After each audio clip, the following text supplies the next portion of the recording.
achievers in regional Queensland making their mark here and also around the world. And you're about to hear about two of them. One of them, far north Queensland's Tamang, who had dedicated his life to improving gender equality and access to education for children in Nepal. And the author who's penned his story, Cairns-based author Kirsty Nancarrow.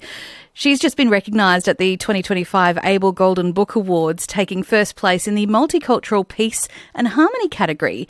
Kirsty Nancarrow, firstly, congratulations. What does this mean to you to have this recognition? Oh, look, standing on stage to receive this award was a really special moment in this project. I feel like I've been on this journey for many, many years. It started in 2016 with me deciding to go and volunteer in Batassi village, Som's village, and I was so inspired in that month by what I saw in terms of the transformation that he'd made in these young lives that I came back from that trip going, I need to write this man's story. Now, I've been a journalist my whole life. I hadn't written a book before, so I pretty much haven't let it go since then, and here we are in 2025, and I'm glad that the book has already made it into so many hands, and I'm really hoping that this award means that many more people find this book. So let's rewind a little. What prompted you to go and take that volunteering journey?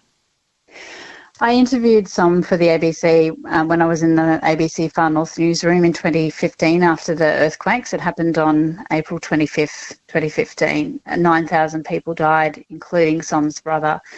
And I didn't know about his organisation, Friends of Himalayan Children, before then. But I started doing stories about him going back with volunteers from Cairns to help in the aftermath because he was concerned the aid would be focused on Kathmandu and on the Himalayas and that the smaller villages may miss out. That kind of really spoke to me in terms of the struggle that we have here in far north Queensland with natural disasters. And I thought there's usually an outpouring of support immediately after these kinds of events, but I know from experience that people still need help very long after. So about 18 months after the disaster, I spoke to Som about going and volunteering in the village. And I said, look, I don't know what you would want me to do. I could maybe cook, I can build, I can try and help in any way I can. And he said, I want you to teach journalism to the students in the school. Wow. So I used that as a vehicle for English.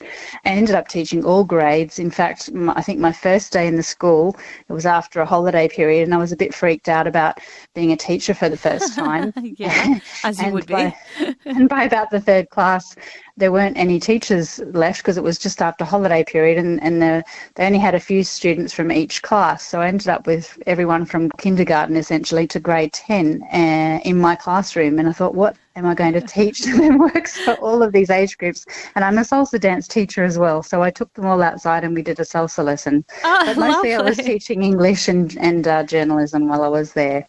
Kirsty Nancarrow's book, Himalayan Dreams, has just been awarded gold in the 2025 Able Golden Book Awards.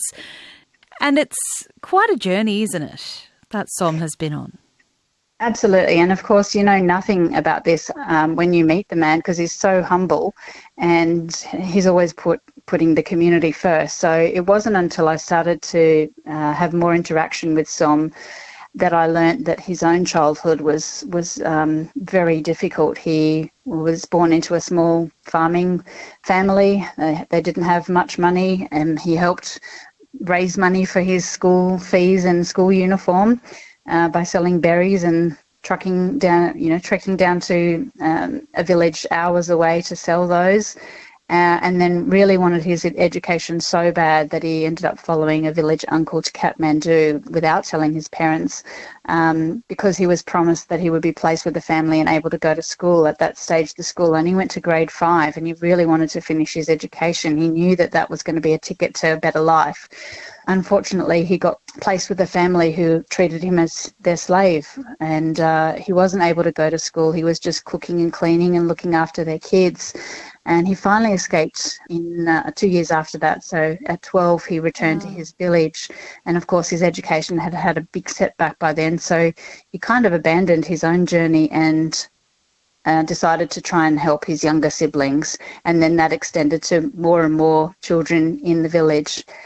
He became a trekking guide. He found his way to Australia, was able to finish his education and went on to be the first from his village to complete a university degree at James Cook University. Wow. So he's used that opportunity to then create Friends of Himalayan Children so that many more people can contribute to the effort to get these kids into school, particularly girls, because that wasn't a given. When he went to school, there were very few girls going. It was only seen as something that was necessary for boys, and even that was questionable in the rural villages. So girls were ending up getting married young, or in the worst case, they were being trafficked to India. And his efforts have stopped that. Wow. An important journey and an important story to tell. So this recognition, of course, is no doubt, a very feel-good moment for yourself and for the hard work and the years of work in telling Som's story. But what does it mean for you moving forward, and what's next?